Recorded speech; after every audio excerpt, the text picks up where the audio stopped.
মুখ থেকে কাঁথা সরিয়ে দেখি না বাঘ দাঁড়িয়ে আছে, আমি নিচে শুয়ে আছি। আর এই নাকে একটা বাঘের নখ লেগেছে, ধবনির খাল, মাথায় কামড় মেরেছে, ফেটে গেছে, আমার জ্ঞান হারা হয়ে গেছে ম্যাম। ম্যাম এই জায়গাটা স্কাল নেই, আর এই সামনে চামড়া লাগানো ম্যাম, থাই চামড়া কেটে।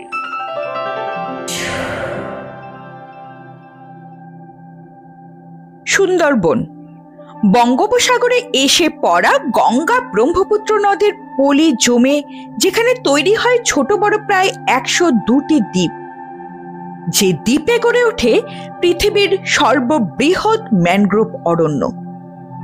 ওয়ার্ল্ড হেরিটেজ তকমা পাওয়া সুন্দর রহস্যময় জঙ্গল এই সুন্দরবন, যেখানে জালের মতো বিছিয়ে আছে ছোট বড় নদী খাল, যেখানে ডাঙায় বাঘ, জলে কুমির, সাথে প্রচুর হিংস্র জীবজন্তু, সরীসৃপ। এরকম ভয়ঙ্কর বিপদসংকুল জায়গাতেও একসময় পরে মানুষের করাল দৃষ্টি। জঙ্গল কেটে বসবাস শুরু করে তারা, লড়াই করতে থাকে প্রতিকূলতার সাথে। শুধু জীবজন্তু নয়, তাদের লড়াই বঙ্গোপসাগরে ওঠা আয়লা, আমফানের মতো প্রাকৃতিক দুর্যোগের সাথেও, যাদের জীবিকা বলতে মাছ, কাঁকড়া ও মধু সংগ্রহ। জঙ্গল কেটে যতই বসবাস শুরু করুক না কেন, এসব সংগ্রহ করতে তাদের যেতেই হয় ছোট ছোট খাল ও গভীর জঙ্গলে, যেখানে লুকিয়ে জঙ্গলের রাজা, রয়্যাল বেঙ্গল টাইগার। আজ শুনবো বাঘের মুখে পড়ে বাঘের সাথে লড়াই করে বেঁচে ফিরে আসা একটি মানুষের গল্প। শুনুন তারই মুখে তার কাহিনী।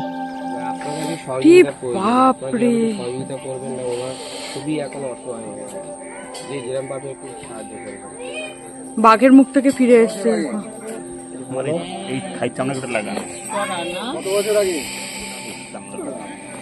কোথায় এটা? জঙ্গলে হয়েছে। কোন জঙ্গলে? বলে আমার একটা সুন্দরবন আছে, ধুবনিতে হয়েছে। কি করতে গেছিল ওখানে? মাছ ধরতে গেছে। কতদিন আগে? ছাড়লো কি করে? আমার এই নাকে একটা বাঘের নখ লেগেছিল, এই নাকটাতে, আর পিঠে একটা নখের দাগ আছে। এই না ভাই, বলছি ম্যাম কি হয়েছিল। নমস্কার, আমার নাম আশিস দাস, আমার বাড়ি বালি বিজয়নগর, থানা গোসাবা। আমি সুন্দরবনে 18 বছর মাছ ধরতাম। আমরা হচ্ছে 8 দিনের জন্য বাড়ি থেকে 5 জন করে একটা একটা নৌকাতে থাকি, বেরিয়ে যাই। 7 দিনের দিন সন্ধ্যের সময় আকাশে বিশাল একটা মেঘ হয়েছে। আকাশের মেঘ হলে সুন্দরবনে যে খাঁড়ি আছে, খাঁড়িতে ঢুকে যাই। আমার ওই খাঁড়িকে, সুন্দরবনের খাঁড়িকে আমরা খাল বলি, ওটা হচ্ছে ধবনির খাল। ঢুকে গ্যারাবি করেছি সন্ধ্যের সময়। আর আমার সেদিন গায়ে খুব জ্বর ছিল, আমি ঘুমাচ্ছি, কাঁটা গায়ে ঘুমাচ্ছি। আর আমার যে 4 জন ছিল ওরা বসে আছে। কিছুক্ষণ পরে ওরা খুব জোরে চিৎকার চেঁচামেচি করে, তখন আমার ঘুম ভেঙে যায়। মুখ থেকে কাঁথা সরিয়ে দেখি না বাঘ দাঁড়িয়ে আছে, আমি নিচে শুয়ে আছি। ধরে ফেলেছি পাঁজা করে, বলেছি মা গো বাঁচাও, মাথায় কামড় মেরেছে, ফেটে গেছে, আমার জ্ঞান হারা হয়ে গেছে। 8 মাস জ্ঞান হারা ছিলাম আমি। কোন হসপিটালে ছিলেন? এইবার ম্যাম 8 মাস পরে শুনলাম আমার সাথীরা ছাড়িয়েছে। ছাড়ানোর পর আমরা আজকে যেখানে কথা বলছি, এটা হচ্ছে বালি বিজয়নগর। আমাদের বিজয়নগরের বন দপ্তরের অফিস আছে, বিদ্যা ফরেস্ট টাইগার অফিস। ওরা ওখান থেকে ছাড়ানোর পর এলাকায় ফোন করেছে। ফোন করতে বিদ্যা অফিসের বন দপ্তরের স্পিড বোট আমাকে জঙ্গল থেকে তুলে নিয়ে এসছে। আমার অপারেশন হয়েছে ধাবা বাইপাস, কলকাতাতে, অতীন্দ্র মেডিকেল নার্সিংহোমে, ডক্টর NK পোদ্দার। ওই জন্যই বেশি 28 লক্ষ টাকা নিয়েছে ম্যাম। আমার বাবার যা জায়গা ছিল সব বিক্রি হয়ে গেছে, 7 বিঘে জায়গা। এখন একটা ম্যাম এই জায়গাটা স্কাল নেই, ডাক্তারবাবু আবার বলেছে প্লাস্টিক সার্জারি লিখে দিয়েছে করতে হবে। এই জায়গাটা স্কাল নেই, এই জায়গাটা মানে এমন গ্রিপটা বসিয়েছে। আমার এই সামনে চামড়া লাগানো ম্যাম, থাই চামড়া কেটে, এই চামড়া কেটে, ওই চামড়াটা কেটে ওখানে তবে বসানো, পুরো প্লাস্টিক সার্জারি। হ্যাঁ হ্যাঁ হ্যাঁ, কাঁথা ছড়িয়ে দেখছে বাঘ। আর ম্যাম পরে শুনলাম ওই বাঘের নামকরণ করা আছে, ওই বাঘটার নামকরণ করা আছে নান্টু। আচ্ছা, সেই নান্টু যার গল্প শুনছিলাম। 201টা মানুষ খেয়েছে। আচ্ছা, আমার যেখানে অ্যাক্সিডেন্ট হয়েছিল ওখানে নান্টুই ছিল তখন। কি অবস্থা! নান্টুর মুখ থেকে বেঁচেছে, এটা বিশাল।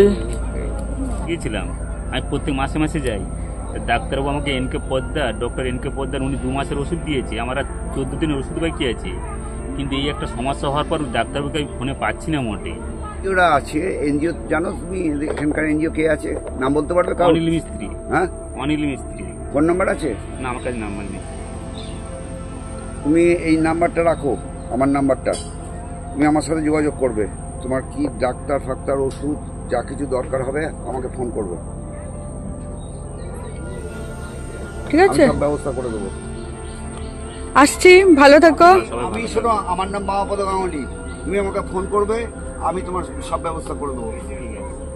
আমাদের গ্রুপের বামাপদদা তাকে সাহায্য করার সম্পূর্ণ আশ্বাস দেন। আপনারাও যদি কেউ সাহায্য করতে চান তাহলে অবশ্যই সুন্দরবনের বালি দ্বীপে এই দুস্থ মানুষটিকে সাহায্য করবেন। যারা বালি দ্বীপে যাবেন তাদের কাছে আমার এই রিকোয়েস্ট থাকলো। দেখলেন তো কত ভয়াবহ জীবন সংগ্রাম এখানকার মানুষের। এরকম নানান জায়গার তথ্য নিয়েই থাকবে আমার চ্যানেল দীপান্তর দ্য এক্সপ্লোরার। তার জন্য অবশ্যই সঙ্গে থাকতে হবে, সঙ্গে থাকতে হবে আমার চ্যানেলের। যারা এখনো সাবস্ক্রাইব করেননি অবশ্যই সাবস্ক্রাইব করে রাখুন, পাশে থাকুন। আজকের ভিডিও এই পর্যন্তই। পরবর্তী ভিডিওতে থাকবে নতুন কোনো চমক।